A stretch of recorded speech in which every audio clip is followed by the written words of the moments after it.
Contigo América y México Legendario presentan Teatristas Independientes. Un programa radiofónico que fortalece el desarrollo cultural entre las comunidades teatrales y la ciudadanía. William Sayago e invitados reflexionarán sobre el desarrollo del teatro independiente como parte de una reconstrucción social y sobre las diversas problemáticas expuestas por dramaturgos y compañías teatrales de México y América Latina. Teatristas Independientes con William Sayago.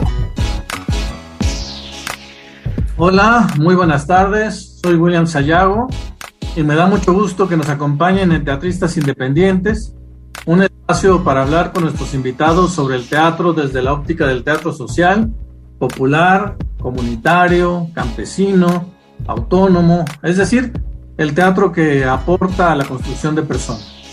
Un programa para dejar testimonio de las trayectorias de compañeros que laboran en esta línea de trabajo. Este programa se realiza en colaboración con Contigo América, Institución Teatral Independiente y Radio México Legendario. Hoy tenemos de invitados a Jesús, Caín y Edén Coronado, miembros de una agrupación teatral hermana con sede en San Luis Potosí, El Rinoceronte Enamorado, el Rino de cariño. Y como he oído que ustedes les dicen. Bienvenidos, compañeros. Buen día. Bueno, hola, buen día. Un gusto estar aquí con ustedes. Al contrario, un honor para nosotros recibirlos. De Edén, bueno, podemos intuir de dónde viene la influencia primaria y la querencia por el teatro.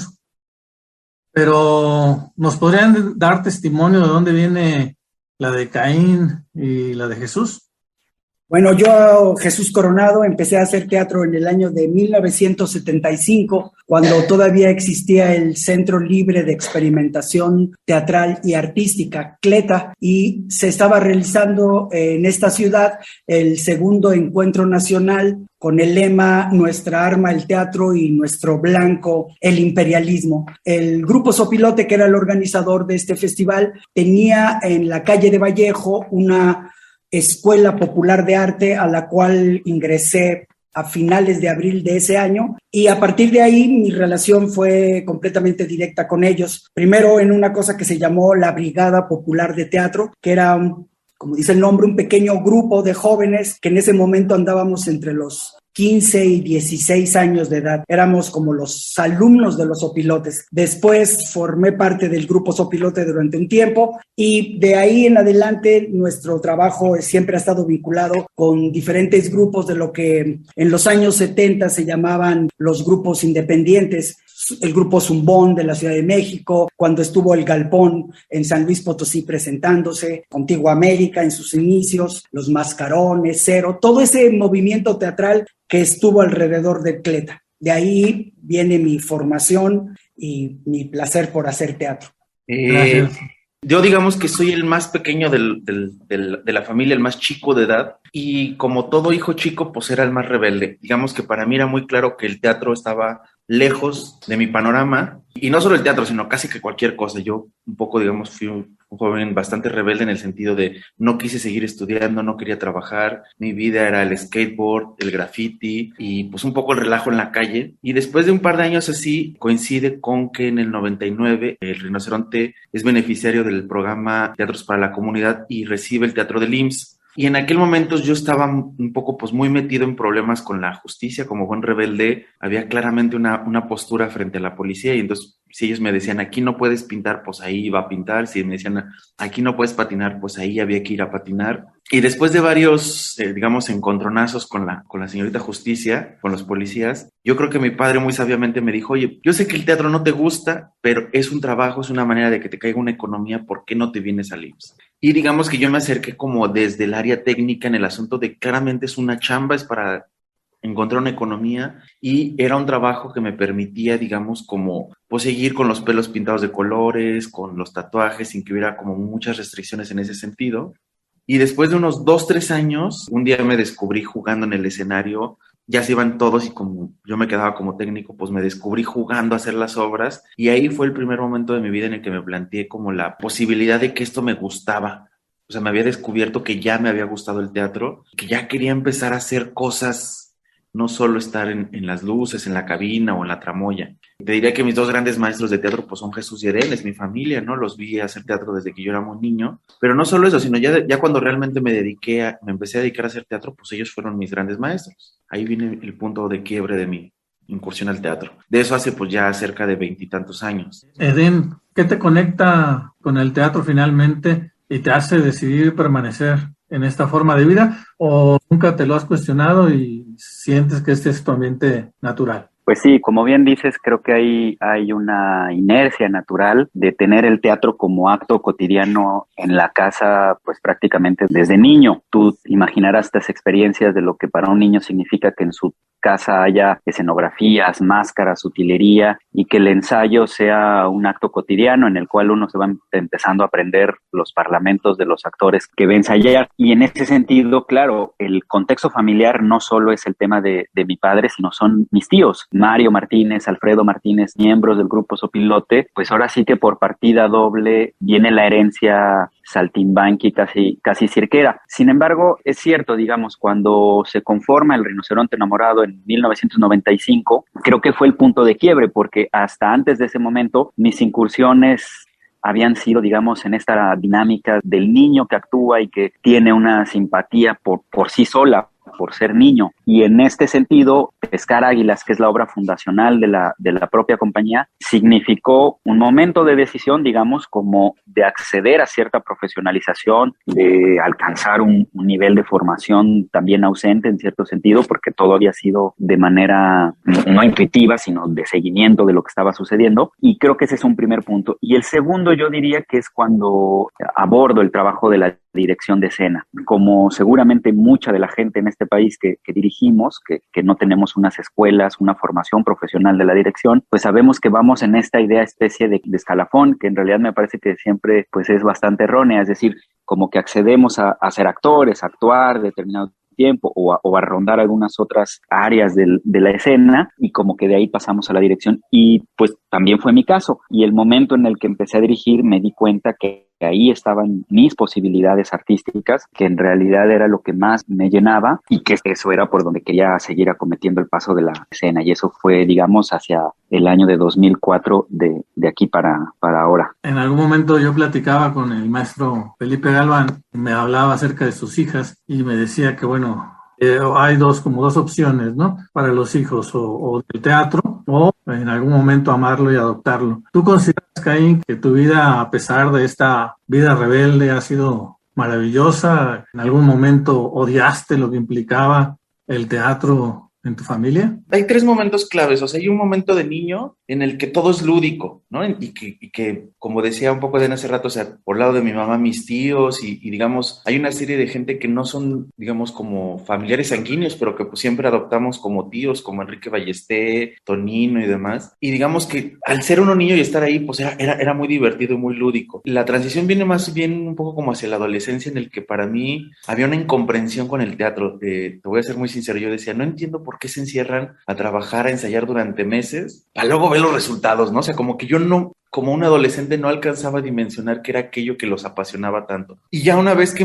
me involucro como tal en el teatro, de entrada hay una gran arista que para mí creo que fue la fundamental para que siguiera durante tantos años en esto, que fue el asunto de encontrar el diseño de iluminación. Siempre estuve mucho más cercano al mundo de la pintura, como un interés personal, y cuando descubro que en el teatro hay un mundo que es el diseño de iluminación, y que el diseño de iluminación, como alguien me lo explicó alguna vez, era pintar sobre el escenario, como que se abrió me explotó algo en la cabeza que hizo que esto fuera maravilloso, ¿no? En general nunca lo vi como tormentoso, más bien como que no lograba entender lo que ellos veían. Quisiera decir algo como padre.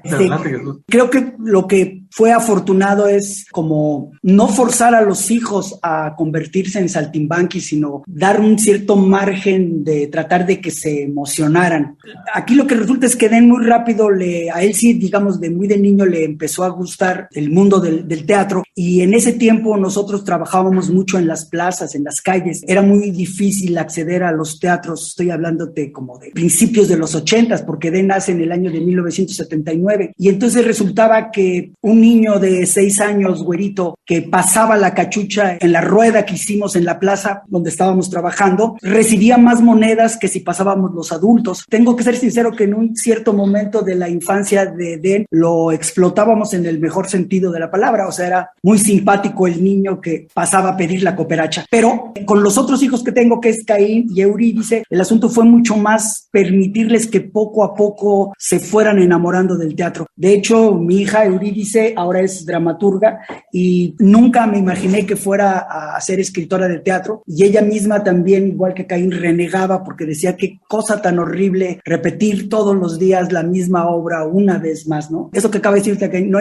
entendían en qué nos apasionaba este regreso cada noche a la cuerda floja, ¿no? Pues has generado toda una comunidad teatral, Jesús. Voy a aprovechar, perteneciste a uno de los grupos referentes del teatro independiente nacional, como lo es el Sopilote. ¿Cómo fue tu paso por esa agrupación? Tuve la oportunidad de encontrármelos de manera muy circunstancial. Yo era presidente del club Che Guevara Boy en San Luis Potosí a los 13 años de edad. Leía Los Agachados cada que aparecían en el puesto de periódico, y con mis compañeros de la secundaria, en el tercer año, queríamos organizar la sociedad de alumnos, queríamos participar en la transformación del mundo. Es el tiempo de Lucio Cabañas, la guerrilla en Guerrero, el inicio de la 23 de septiembre. Todo eso estaba muy álgido y andaba buscando algo. Como vengo de familia de profesores tanto de la ciudad como profesores rurales, los títeres del Teatro Guiñol, los festivales, era algo que yo participaba con mi papá y con mis tíos de manera natural. O sea, estaba listo para hacer teatro. Entonces, cuando me encuentro al grupo Sopilote y lo veo en el cierre del segundo encuentro nacional de teatro del Cleta, pues verdaderamente pensé que eso era lo que quería hacer. Ahí fue cuando entré a la escuela y de manera natural me involucré con ellos. El grupo Sopilote era un grupo muy radical en ese momento, poco asunto con la formación de estudio organizada, sino un encuentro muy lúdico con el teatro, muy Augusto Boal, 100 ejercicios para actores y no actores que quieran decir algo a través del teatro. ¿Qué decirte? Después de una semana de estar ensayando en la escuela, di mi primera función. O sea, las tablas estaban ahí. Para mi fortuna me encontré con el grupo Zumbón, que tenía otra formación diferente. Ellos venían de filosofía y letras, y ellos, me acuerdo muy bien, Enrique y Tonino me dijeron: si no lees, si no organizas el conocimiento, no vas a poder avanzar en el camino. Entonces creo que esta radicalidad de los Sopilotes y el asunto espontáneo con la insistencia de Enrique, que es mucho más cartesiano, de organizar el universo, me fue muy propicio para tal vez no terminar como los compañeros de Cleta de Llanero Solitito, o sea, pensando que el teatro es solamente un instrumento para la transformación política y social del país, y poder acceder a un universo mucho mayor que es el teatro en sí, sin ningún tipo de, digamos, de categoría. No importa si es popular, experimental, terapéutico, lo que sea. A final de cuentas, en realidad lo que es teatro es representar el universo a través de la imaginación y la fantasía, ¿no? Edén, ¿cuándo se funda y por qué se llama El Rinoceronte? Como decía Jesús, o sea, el paso y la trayectoria viene de mucho camino atrás. Después de estas experiencias con el Sopilote, posteriormente la Brigada Popular de Teatro, los mexicanos, una serie de grupos, llega un momento donde se establece una agrupación en San Luis llamada La Carrilla, una agrupación compañera que hoy continúa trabajando. Primero Jesús es miembro fundador de La Carrilla, y ese es tal vez mi antesala, digamos, a este momento que te hablaba de decisión profesional, que también me integro, digamos, como miembro de la Asociación Teatral La Carrilla, y en ese periodo, digamos, se edifica una pequeña sala, una caja negra en nuestra ciudad, y viene todo un proceso de empezar a levantar ese espacio, ese proyecto, y de alguna manera creo que ahí también pues vino un quiebre más, como sucede en muchas de las agrupaciones teatrales autónomas o independientes de nuestro país, que tiene que ver con el viciamiento de las relaciones personales, creo yo, sobre todo. Digamos, la historia que cuenta Jesús es que muchos grupos de esta época, de los 70, de los 80, pues terminaban conformándose como como familia, siendo grupos teatrales, o como asociaciones políticas, o como muchas cosas, en ese devenir no muy sano de las relaciones. Y cuando viene, digamos, la separación del grupo La Carrilla, cuando estábamos ya trabajando en este proyecto que era la obra de Pescar Águilas, pues nos preguntamos cómo podíamos caminar a partir de ese momento, y la respuesta fue que si nosotros ya éramos una familia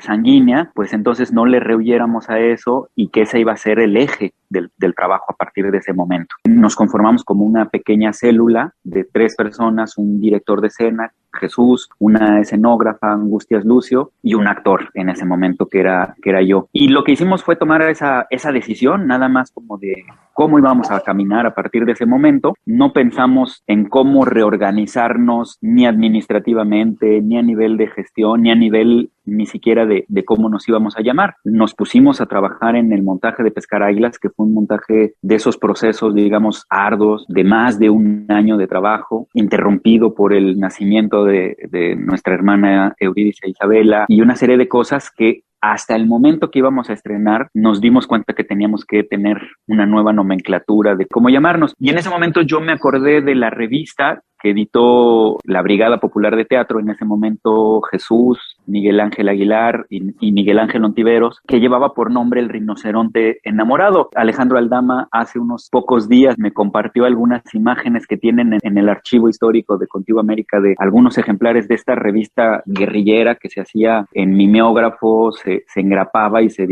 distribuía de manera casi personal. Y esa revista tuvo el nombre del Rinoceronte Enamorado porque la reflexión un poco de Jesús, de Miguel y del Choco en ese momento, estamos hablando de mediados de los 80s, era que su generación estaba a punto de desaparecer.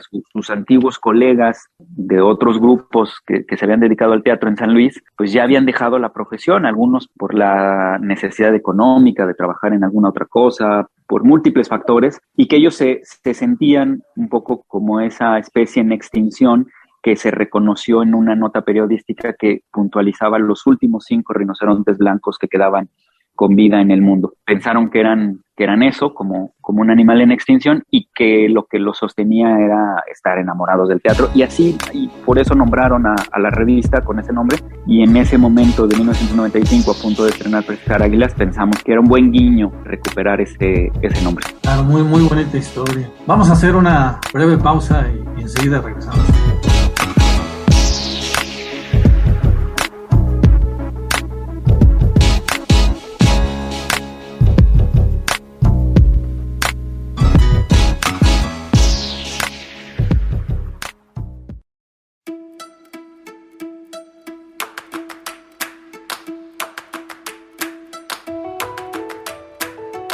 México Legendario, la puerta a la cultura. Escúchanos por www.mexicolegendario.com.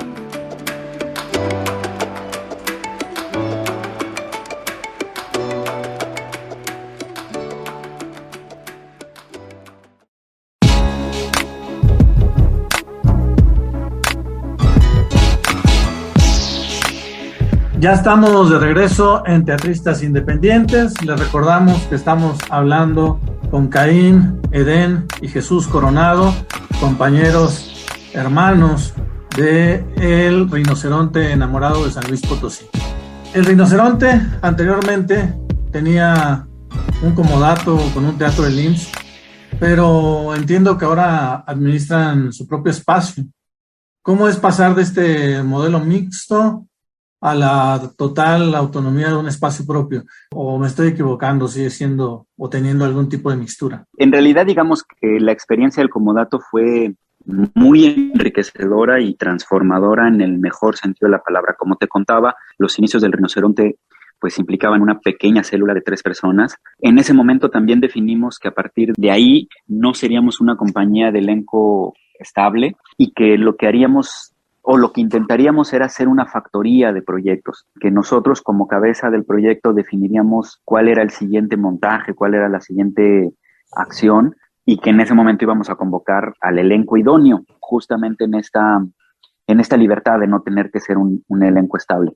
Así nos pasó con el equipo creativo y así trabajamos los primeros 5 años de la agrupación, con lo consabido que implica justamente también no tener un espacio, es decir, que cada proyecto pues es casi que inventar el mundo, construir el mundo, es decir, conseguir un espacio donde ensayar, gestionar una sala para presentarnos, hacer una temporada, terminaba el proyecto, resolver dónde guardar alguna cosa de escenografía y empezar todo de nuevo para la siguiente producción.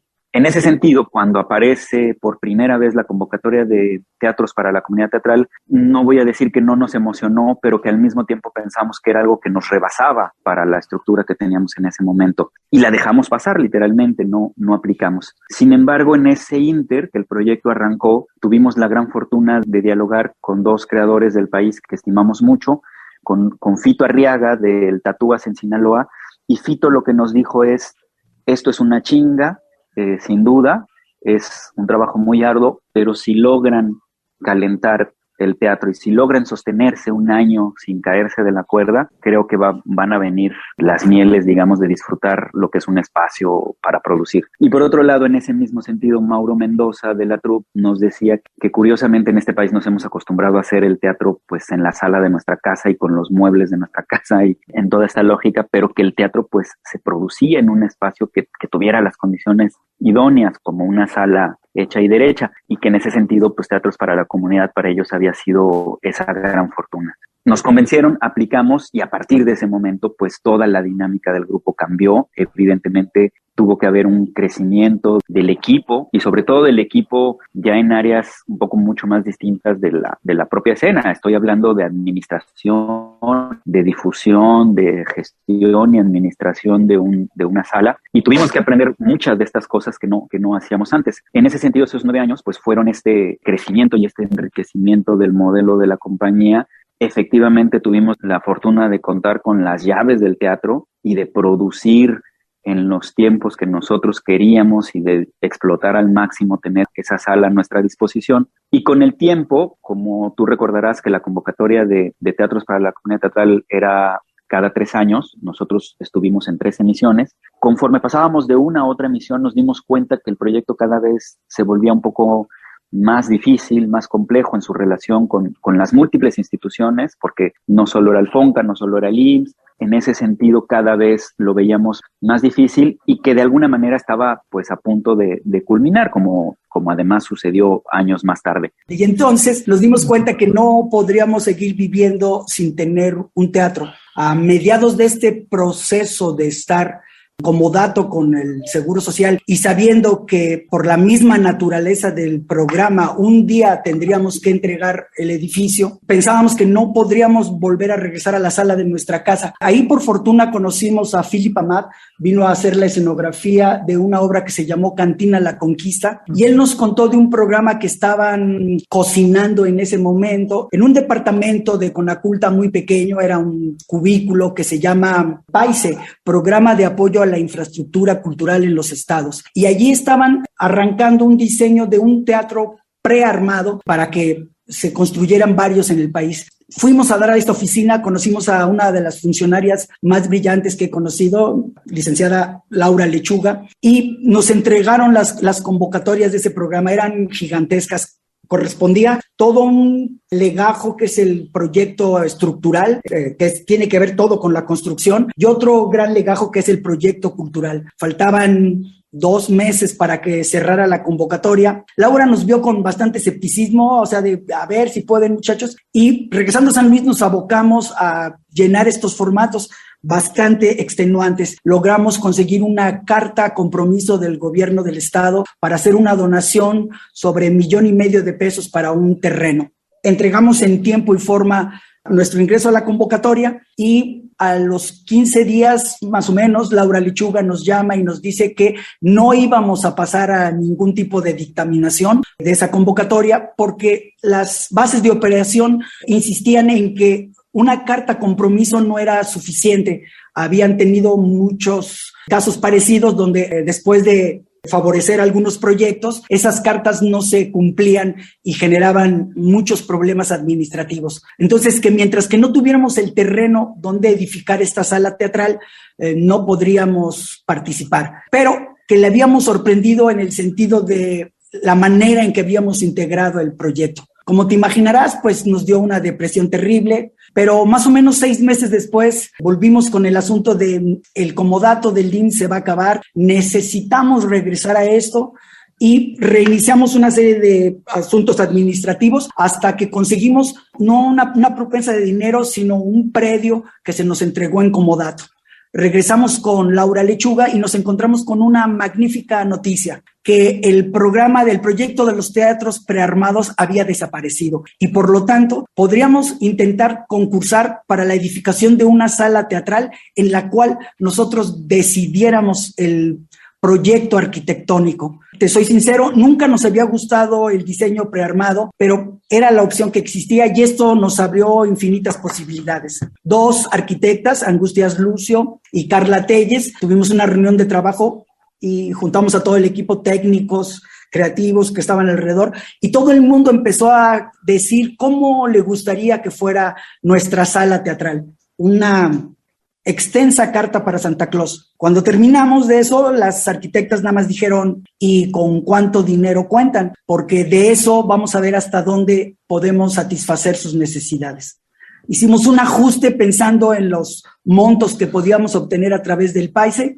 Concursamos, fuimos con Laura Lechuga y le dijimos, ahora sí, tenemos terreno, tenemos proyecto arquitectónico, aquí estamos listos para concursar. Fuimos afortunados en esa emisión del PAICE, y a partir de ahí nació la construcción de esta sala teatral que esencialmente lo que intenta conjugar es todos los beneficios que tiene un teatro a la italiana, esencialmente la mecánica, con la maravilla de una caja negra que tiene múltiples frentes.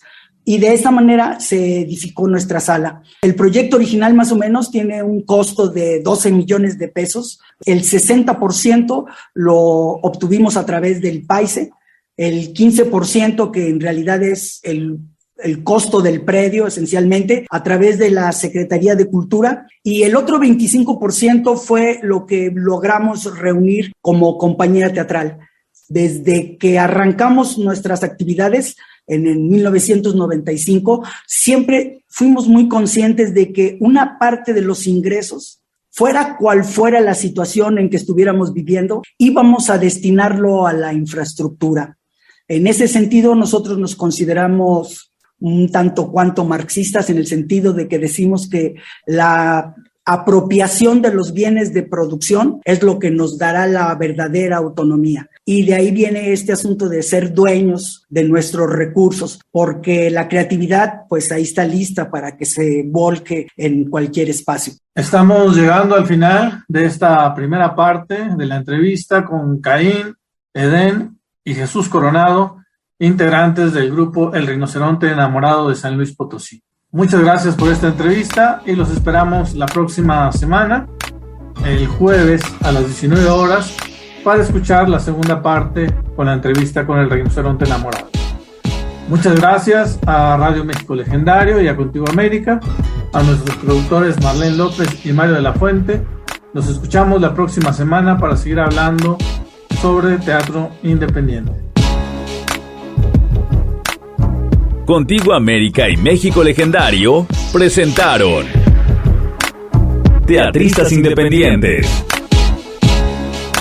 un programa radiofónico que fortalece el desarrollo cultural entre las comunidades teatrales y la ciudadanía. Teatristas Independientes con William Sayago.